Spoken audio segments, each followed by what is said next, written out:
আসসালামু আলাইকুম everyone, welcome to my channel enjoy life. আশা করি আপনারা সবাই অনেক ভালো আছেন। আলহামদুলিল্লাহ, আল্লাহর রহমতে আমি অনেক ভালো আছি। বাসায় হঠাৎ মেহমান চলে এসেছে, কোনো টেনশন নেই। মাত্র 10 মিনিটে তৈরি করুন এই পটেটো রোলস।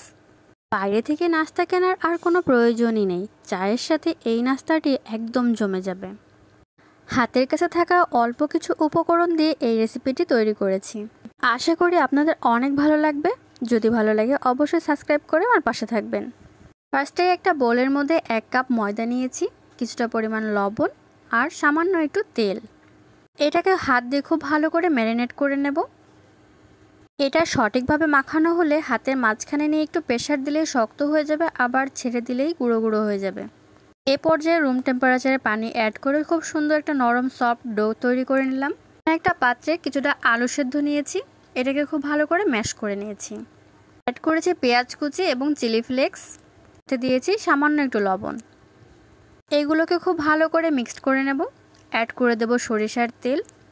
আলুর সঙ্গে ওই উপকরণগুলো খুব ভালো করে মিক্সড করে নিলাম। এটা একটা সাইডে রেখে দিচ্ছি আমি। আবারও নিয়ে চলে আসলাম ময়দার ডোটা। এটাকে আমি কিছু ছোট ছোট পিচ করে নিয়েছি। একটা পিচ থেকে পাতলা একটা রুটি তৈরি করেছি। এবারে আলুর যে পুরটা ছিল ওটা মাঝখানে দিয়ে ঠিক এভাবে ভাঁজ করে নিচ্ছি। ফার্স্টে দুইটা সাইড থেকে ফোল্ড করে দেব এবং পেছন থেকে ঘুরিয়ে ঘুরিয়ে এরকম করে একটা রোল তৈরি করে নেব। আশা করি আপনারা ভিডিওটা দেখলে খুব ভালো করে বুঝতে পারবেন। একটা রোল তৈরি হয়ে গেছে আমার। এভাবে একটি একটি করে সবগুলো রোল তৈরি করে নেব আমি। জাস্ট রেডি হয়ে গেছে রোলগুলো। এবার একটা ফ্রাই প্যানে তেল গরম করতে দিয়েছি। রোলগুলো তেলে ছাড়ার সময় তেলের টেম্পারেচারটা একটু কম রাখতে হবে। খেয়াল করতে হবে যে ভাঁজ করা পাশ যেন নিচে থাকে রোলের।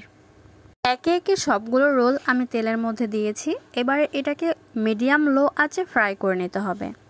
চুলার আঁচটা যদি বেশি থাকে তাহলে উপরটা কুকড হয়ে যাবে এবং ভেতরটা কাঁচা থেকে যাবে। এই জন্য একটু সময় নিয়ে আস্তে আস্তে ফ্রাই করতে হবে।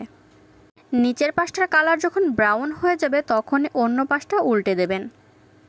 আশা করি আমার ভিডিওগুলো আপনাদের অনেক ভালো লাগে। আর যদি ভালো লেগে থাকে অবশ্যই লাইক কমেন্ট শেয়ার করবেন প্লিজ। নতুন কোনো রেসিপি জানতে অবশ্যই আমাকে কমেন্ট বক্সে কমেন্ট করবেন। আমি চেষ্টা করব আপনাদের ইচ্ছে অনুযায়ী রেসিপি শেয়ার করার। অলরেডি দেখতে পাচ্ছেন আমার পটেটো রোলসগুলো রেডি হয়ে গেছে। এগুলো একটা প্লেটের মাঝে আমি পরিবেশন করে দিচ্ছি। রোলগুলো অনেক ক্রিস্পি হয়েছিল আর অনেক সুস্বাদু হয়েছিল। বিকালে চায়ের আড্ডায় এই রোলগুলো থাকলে একদম জমে যাবে। অনেক পছন্দ করবে প্রত্যেকটা মানুষ আর আপনার প্রশংসায় পঞ্চমুখ হয়ে যাবে। ভিডিওর প্রথম থেকে শেষ পর্যন্ত আমার সাথে থাকার জন্য অসংখ্য ধন্যবাদ। আজ এ পর্যন্তই। আল্লাহ হাফেজ। আসসালামু আলাইকুম ফ্রেন্ডস।